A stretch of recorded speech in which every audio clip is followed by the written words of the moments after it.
روتے ہیں, نہیں طاق لا سکتے آگے بڑھنے کی. یوم یقوم الناس لرب العالمین, بیوروکریٹ کھڑے ہوں گے, قاضی کھڑے ہوں گے, حاکم کھڑے ہوں گے, عالم کھڑے ہوں گے, باپ کھڑا ہوگا, ماں کھڑی ہوگی, بیٹیاں کھڑی ہوں گی, بیٹے کھڑے ہوں گے, امتی کھڑے ہوں گے. یوم یقوم الناس لرب العالمین. پھر پڑھتے ہیں یوم یقوم الناس لرب العالمین, جس دن بندے رب العالمین کے سامنے کھڑے ہوں گے. فبکا, رو پڑے, پڑھنے کی کوشش کی, نہیں پڑھا گیا, پھر پڑھنے کی کوشش کی. فبکا وخر, اسی ایک جملے کی وجہ سے روتے رہے اور بے ہوش ہو گئے. وامتنع من قراءة ما بعدها, اس دن وہ اس سورت کو مکمل نہیں کر سکے.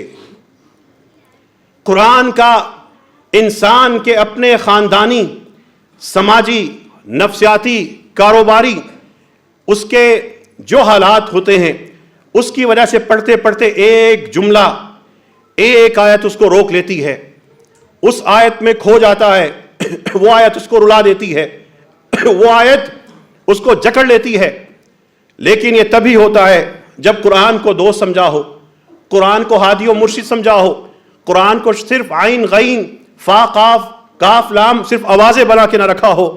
یہ شداد ابن اوس ہیں, اپنے بستر کی طرف جاتے ہیں, وہاں پر جا کر اس طرح کی کیفیت ہے, قرآن پڑھ کے جاتے ہیں بستر پر, جس طرح توے کے اوپر ایک انڈے کی یا کسی چیز کو وہاں پر فرائی کرنے کے لیے رکھ دیا جاتا ہے, تڑپتے ہیں.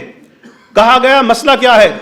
پڑھ لی, نماز پڑھ لی, قرآن پڑھ لیا, جا کے سوتے کیوں نہیں, اس بستر پہ قرار کیوں نہیں آتا؟ کہنے لگے اللہم ان جہنم لا تدعنی ان انام. یہ جو قیامت کا, دوزخ کا, آگ کا بیان قرآن میں پڑھتا ہوں, اس کے بعد نیند نہیں آتی, اس کے بعد سو نہیں سکتا.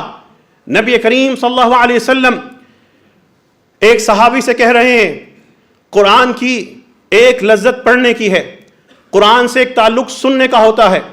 کچھ آوازیں پیاری لگتی ہیں, کچھ لہجے پیارے لگتے ہیں, انسان کا دل ہوتا ہے وہ پڑھیں میں سنوں.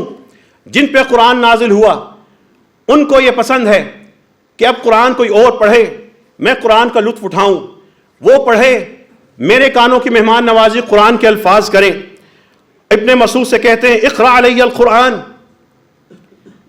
میرے سامنے قرآن کی آیت تلاوت کرو. صحابی پوچھنے لگے یا رسول اللہ اقرأ علیک القرآن وعلیک انزل, میں آپ کے سامنے تلاوت کروں حالانکہ آپ پہ تو خود یہ قرآن نازل ہوا ہے. نبی کریم صلی اللہ علیہ وسلم نے فرمایا انی احب ان اسمعہ من غیری, مجھے یہ بات بڑی پیاری لگتی ہے کہ میں اپنے کسی اور سے اس قرآن کو سنوں, کبھی خود پڑھوں کبھی کسی سے سنوں, میں بدل بدل کے اس قرآن سے تعلق کی تجدید کروں.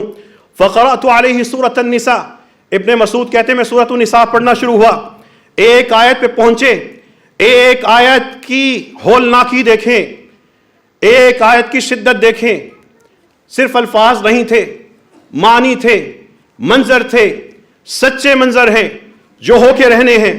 قرآن کہتا ہے فَكَيْفَ إِذَا جِئْنَا مِن كُلِّ أُمَّةٍ بِشَهِيدٍ, اس دن کیا ماجرا ہوگا جب ہم ہر ملت کے خلاف, ہر امت کے خلاف ایک گواہ لے کے آئیں گے. وَجِئْنَا بِكَ عَلَى هَؤُلَاءِ شَهِيدًا, اور آپ کو ہم آپ ہی کے امت کے خلاف گواہ بنا کے کھڑا کر دیں گے.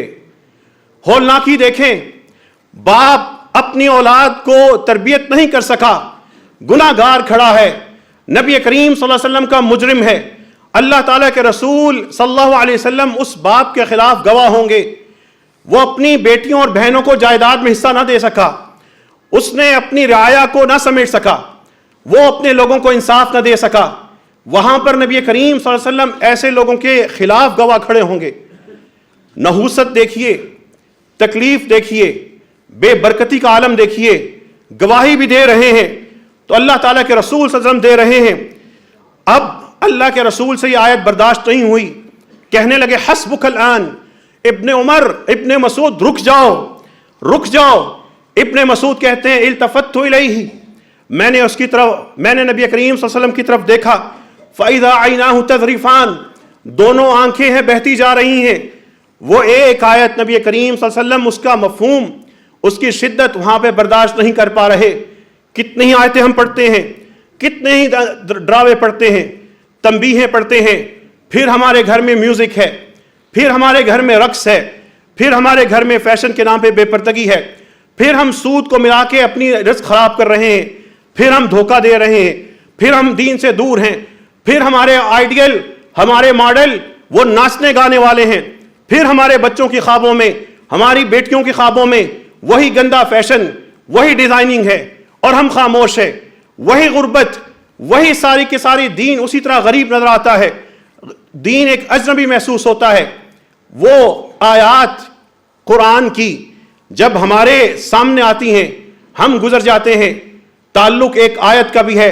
آخری سوال یہ ہے, بتائیے تو صحیح, آج تک قرآن کی کس آیت نے آپ کو روک لیا ہو, پکڑ لیا ہو, آپ رک گئے ہوں اور پھر اسی آیت میں کھو گئے ہوں, کھوتے کھوتے آپ کے ساری آنسو بہ گئے ہوں, اسی دنیا کے اندر جلال بھی ہو, جمال بھی ہو, قرآن کا کمال بھی ہو, آپ کا علم بھی ہو, آپ کی ذات بھی ہو, حالات بھی ہوں, اور پھر وہ آیت آپ کی ہادی ہو, مرشد ہو, رہنما ہو, صبح یاد آتی ہو, شام کو یاد آتی ہو. رمضان میں 100 سے کم دن باقی رہ گئے. اللہ سے دعا کیجئے, اللہ ہم سب کو اس رمضان کی آمد سے پہلے قرآن پر محنت کرنے کی توفیق عطا فرما. اے اللہ ہم سب کو وہ رمضان کی ساتھ نصیب فرما. اے رب کریم, جن لوگوں کی زندگی میں اس رمضان سے پہلے دنیا سے جانا لکھا ہے, اے اللہ ان کو رمضان تک کی مہلت نصیب فرما. وآخر دعوانا ان الحمد للہ رب العالمین. الحمد للہ الذی بیدہ الایجاد والانشاء. الحمد للہ صاحب الاماتة والاحیاء. الحمد للہ الذی خلق آدم وخلقت من اجلہ الاشیاء وبث من نسلہ الرجال والنساء. الحمد للہ والصلاة والسلام علی نبینا المصطفى رسولنا المجتبى. اللہم صلی علی حبیبنا خیر الورى.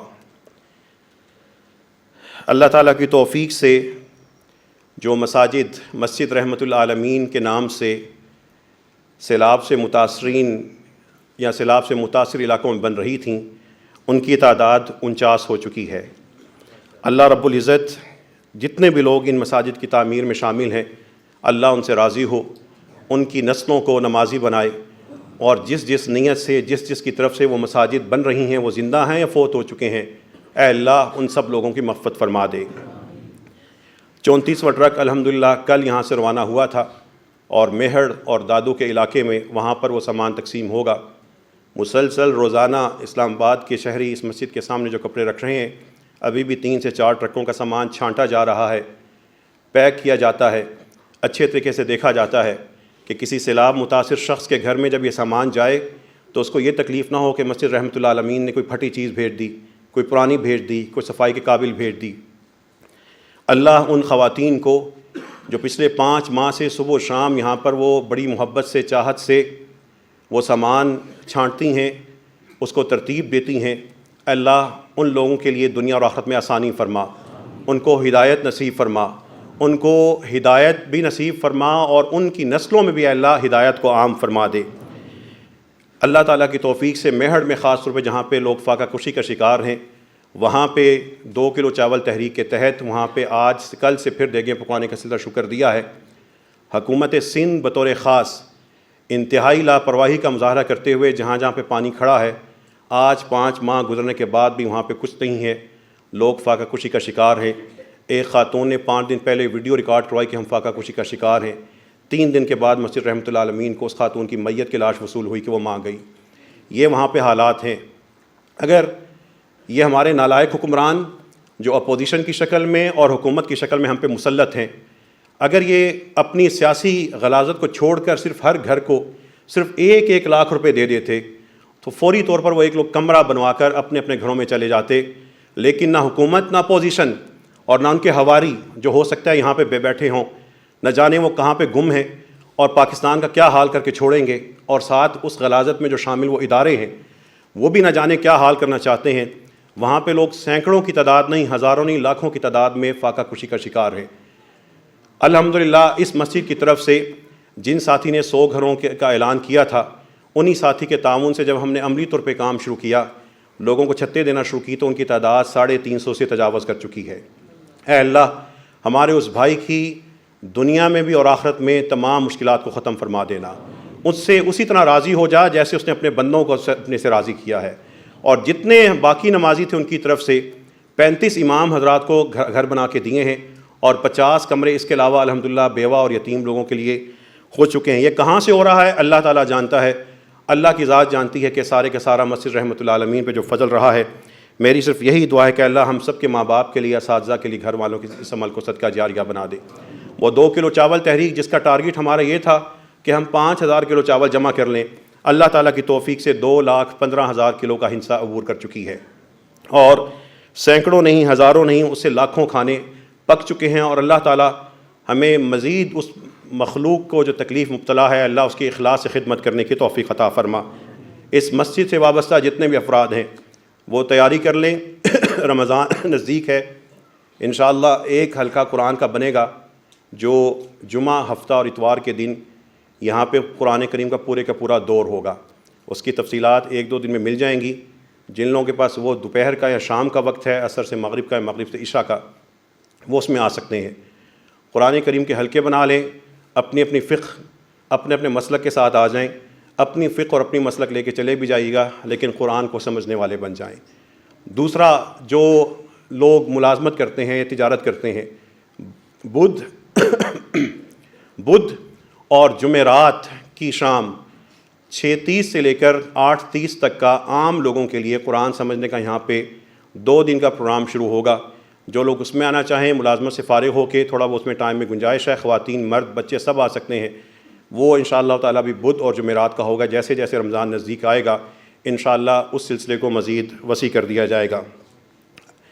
بطور خاص انتہائی اخلاص کے ساتھ دعا کیجیے، اللہ تعالیٰ کو اس کے ناموں کا واسطہ دے کر، اللہم انا نسألک باسمائک الحسنى وصفاتک العلی وباسمک الاعظم الذی اذا سئلت به اعطیت واذا دعیت به اجبت، اللہم صل علی نبینا محمد، اللہم صل علی نبینا محمد، اللہم اغفر لنا ذنوبنا كلها، اللہم اغفر لنا ذنوبها كلها جلها واولها واخرها، اللہم اغفر لنا ذنوبنا كلها دقها وجلها واولها واخرها وعلانيتها وسرها، اللہم اشف مرضانا ومرضى المسلمین، اللہم اشف مرضانا ومرضى المسلمین۔ اے اللہ، ہمارے ایک بہت ہی پیارے نمازی، ان کی پیاری سی بیٹی چھوٹی سی عمر میں اس کو کینسر کی تشخیص ہوئی ہے، اے اللہ اپنے فضل سے اس بیماری کو دور فرما دے۔ اے اللہ اس باپ کو استقامت عطا فرما، اے اللہ اس بیٹی کو حوصلہ نصیب فرما۔ اے اللہ تیری رحمتیں وسیع ہیں، تجھے اس بیماری کی ضرورت نہیں ہے۔ اے رب کریم، ہماری اس بہن کو، اس بیٹی کو اسی مرحلے پر اس بیماری سے نجات عطا فرما دے۔ اے رب کریم، ہماری ایک بہن ام حسان بھی بیماری سے، کینسر سے لڑ رہی ہیں، تیری رضا پہ راضی ہیں، تیری حمد و ثنا کرتی ہیں، اے اللہ ان کو شفا عطا فرما۔ اے اللہ جتنے بھی ہمارے بیمار ہیں، اے اللہ ان سب کو شفا عطا فرما دے۔ جو صحت مند ہیں، اگر ان کے مقدر میں کوئی سخت بیماری ہے، اللہ اس کو دور فرما دے۔ کوئی حادثہ ہے، رب کریم اپنے فضل سے اس کو دور فرما دے۔ اے اللہ جتنی بھی تنگ دستی ہے، اللہ ہماری وہ دور فرما دے۔ جن کو بے حساب دیا ہے، اے اللہ ان کو بھی اپنے راہ میں بے حساب خرچ کرنے کی توفیق عطا فرما۔ جن کو کم دیا ہے، ان کو اسی کم میں برکت نصیب فرما دے، ان کو اپنے سوا کسی کا محتاج نہ فرمانا۔ اے اللہ ہم سب کو اپنی آخرت کی تیاری کرنے کی توفیق عطا فرما۔ اے اللہ ہم سب کو قرآن کے لیے محنت کرنے کی توفیق عطا فرما۔ اے رب کریم، ہم سب کے صغیرہ اور کبیرہ گناہ معاف فرما دے۔ اے اللہ ہمیں اپنے اپنے ماں باپ کے لیے صدقہ جاریہ بنا دے۔ اے اللہ ہم میں سے جو بے نماز ہیں ان کو نمازی بنا دے، جو دین سے دور ہیں ان کو قریب کر دے، جو بہکے ہوئے ہیں ان کو استقامت نصیب فرما۔ اے رب کریم، جو گمراہ ہیں ان کو ہدایت نصیب فرما، جو فرقوں میں ڈوبے ہوئے ہیں اللہ ان کو محمدی اور سچا مومن مسلمان بنا دے۔ اے اللہ ہم سب کے آپس میں دل جوڑ دے۔ اے اللہ ہمیں نیک حکمران نصیب فرما۔ اے اللہ ہمیں احساس والے حکمران اور احساس والے اپوزیشن نصیب فرما۔ اے رب کریم، ہم سب کو اہل اللہ، اہل القرآن میں داخل ہونا نصیب فرما دے۔